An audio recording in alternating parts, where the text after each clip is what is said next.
apart, whichever. Anyway, every time I do this, every time I tune my system, I don't expect much, but I end up with much better results that I had before, and I'm super mega happy. Let me show you what I did. Um, After the last part where I did the EQ, I EQ'd the pairs and everything, then I had to work with home impulse to set the timings. Um, and I'm not gonna go through the process again because I have a proper tutorial for that, so it's just clicking. So in the last tutorial I showed you like step by step. I did everything every single time I measured this, but now it's just gonna be results because this video is gonna be another 2 hours or so. And look at the time in here in the corner, it's almost 1 o'clock in the morning. Okay, so we have rear sub in, okay, let's do this. Rear sub and front sub, they are crossed over at 45 hertz, so it's here. And as you can see, it follows down, it follows up. Not perfect because the rear sub, the IB sub, it drops down later on, especially like after 70, it drops down, but it still follows, still not bad. The timing is this 0, I guarantee I did it wrong because I ended up with tweeters on like -2, but I tried to do what a few people told me, which is align the phase at the bottom end. It's like below 300-400. Align the phase, and above 3-4K to above 2K, to be honest, align the time. So what I did, I paid more attention to phase. Of course, I did pay attention to time as well, but I paid more attention to phase for the subs and the mid bass and the mid range. And at 3K, where I have the crossover between mid range and the tweeter, I paid more attention to the actual timing. So let's have a look. Rear sub, front sub is fine. Now let's check left mid bass and where is it? Right mid bass. There we go. So they are crossed at 100 hertz. So it's just here. So as you can see, they're following below 100 down to 50 and up to 150. Where here at 150, the front sub trails off because the response drops. So it's expected. And both mid basses are following each other. Very nice.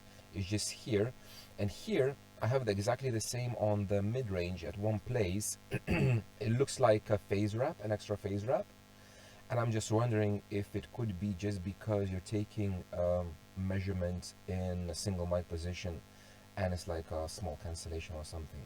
I don't know, but anyway, phase is fine. Now, sorry, I'm sick, so I'm kind of losing my voice. Mid-range left, and let's choose, instead of this one, mid-range right. Yeah. As you can see, the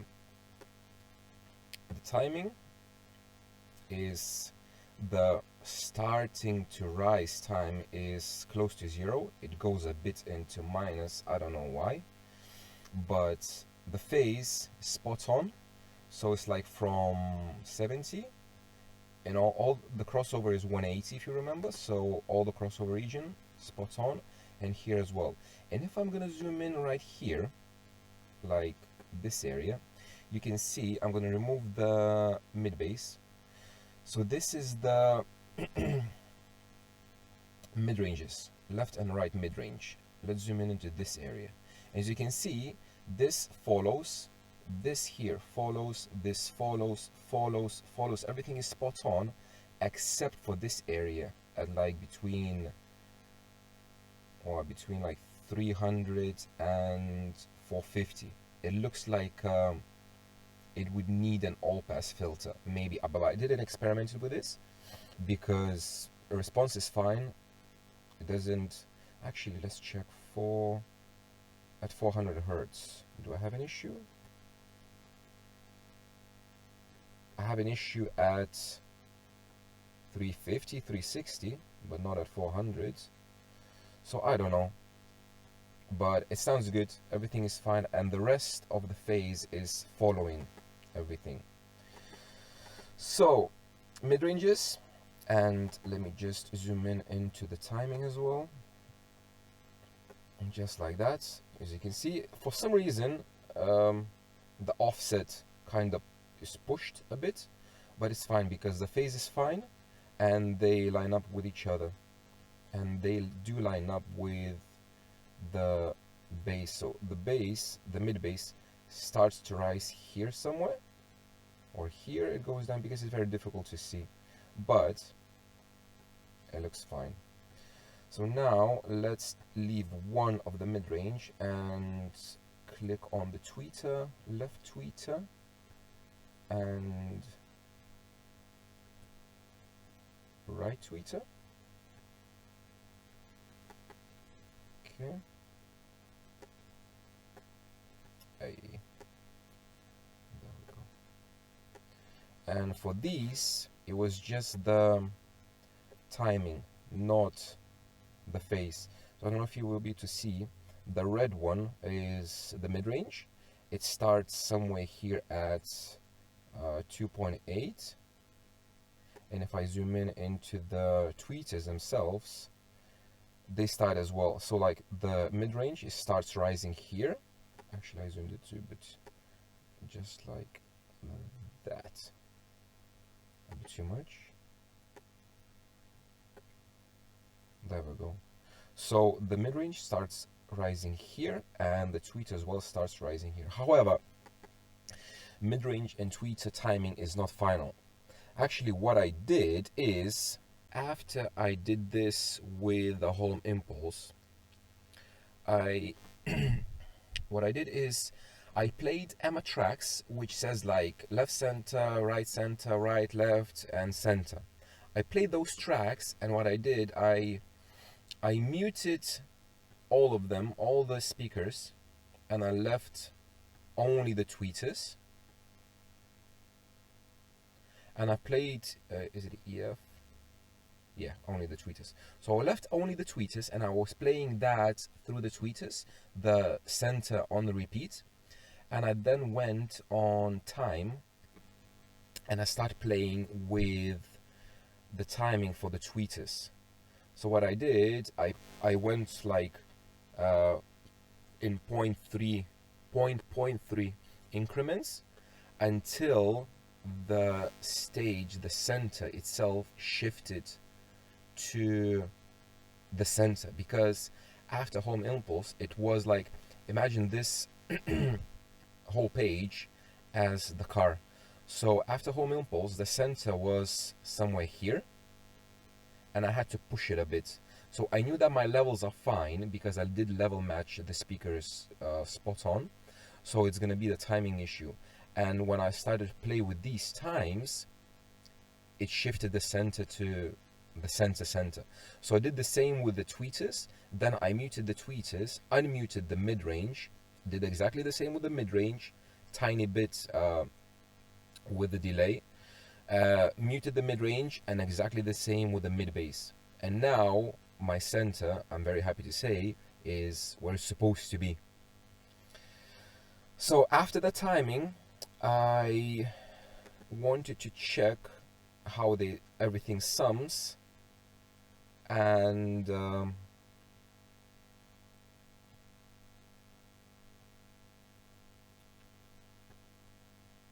how it sounds like. Actually, I lost the subwoofer somewhere. Where is it? This one? 47.5. There we go. There. So I had to level match a tiny bit more. So my rear sub front sub, both mid basses, both that's tweeters, and the mid range. So when the mid range is summed up, and it was exactly the same problem last time. So if you can see, it follows like the top end, it kind of drops, and the bottom end is always more. So when the mid-range sums, it sums more at the bottom end, and it sums less at the top end. So I had to adjust it a bit. So what I did at 120, I think 120 or 130, 130 hertz, I added a one EQ band of -2 with a very wide Q of 1. So it dropped this level. I think I dropped it by 2 or 2.5 dB. And then I raised the whole, both of those channels by +1. So it raised this, it raised the middle, and that EQ band dropped this. And I ended up with this. So as you can see, this is a bit higher, it follows much nicer, and this follows this. Yeah, just like that. So ended up with this. I could play with this as well, I could play with this, but for now, again, it's 1 o'clock in the morning, and I'm very happy with what it is, so I'm gonna leave it for now, and I still have a few bands of EQ left, so I can play with this if I want to, but to be honest, I don't see any need for that. And now, let's have a look how everything sums up. So, let's remove actually everything. So let's start with the rear sub. Then I have rear and front sub. They subbed up nicely. Then I added the mid bass. It added a bit more. Then added the mid range. Added a bit more. And added the tweeters. So I had to tweak this area a tiny bit, like, sorry, ±1 dB. And I ended up with this line. So if I take the like 47.3, like here, 47.5, as you can see, it starts rising from about 200 hertz. It goes up 10 dB up to 30. Actually, where is the overall? This one, yeah. So it's tiny little bit more bass because I feel like I need it. Actually, I could have added this part as well, but it's fine. This is a bit of a problem, so I might have to solve it. And as you can see, it has a drop here where it's actually the crossover region at 3K. So what I could do, I could potentially lower the tweeter crossover frequency by a bit, and it's gonna bring it up. But I would like to keep it as it is because I listen to my music very, very loud, yeah? And everybody says that it's beneficial to have a little suck out or a little drop between like around 3K because it's a bit harsh. So if you listen to music very, very loud, it's very useful to have this suck out. And I'm gonna leave it for now and see how it is. If I'm not gonna like it, I'm gonna change it. And again, we could play with this, add some more EQ, remove EQ, but I'm really, really happy how it sounds like. I'm really happy with the staging and center where it is. And now, since it's 1 in the morning, I couldn't play it very, very extremely loud. But on low level, at night, it sounds very, very nice. And very quickly, let's have a look at this. So we have on levels, yeah? So subwoofer level, -1. The mid basses have very, very little level. And I wonder, it could be because of two things. One thing, I might have left the gains on the amp slightly higher from previous tune, and I didn't check it because as you can see I had to reduce it by 12 and 10 dB. But to be honest, the target curve for the, where is the mid bass, is the lowest target curve from all of them. So that's the mid range, and that's the front sub. And as you can see, the mid bass is like good 5 dB lower than the rest because it overlaps a lot. So I will need to check the gains on the amp. And the second reason is because when I chose the crossover points and EQ, I had to cut very, very little from the mid bass compared to the previous tunes. So maybe that's why. The tweeters, I have -1.5, 0, mid range. So the mids, I said I had to push it like 1 dB extra to have that level. So I just pushed it 1 dB, but it's fine because look, only this part is close to 0, and only this part is close to 0. This is like -1, so it's totally fine. And the rear sub is on 0, which is kind of balanced out. So yeah, this concludes the whole tuning process for this 5-way system, at least for now, because I am very, very happy with the results. I don't think I will need to play with EQ anymore. I could, but I don't know. It's not a competition vehicle. It's just for my own pleasure listening. And however, I still have some plans for the future. I'm planning to have a tune with absolutely no EQ, just to try and see what happens. Okay, so if you watch all of these series, I'm very proud of you. Well done. And thank you very much for watching. And I will see you in the next one.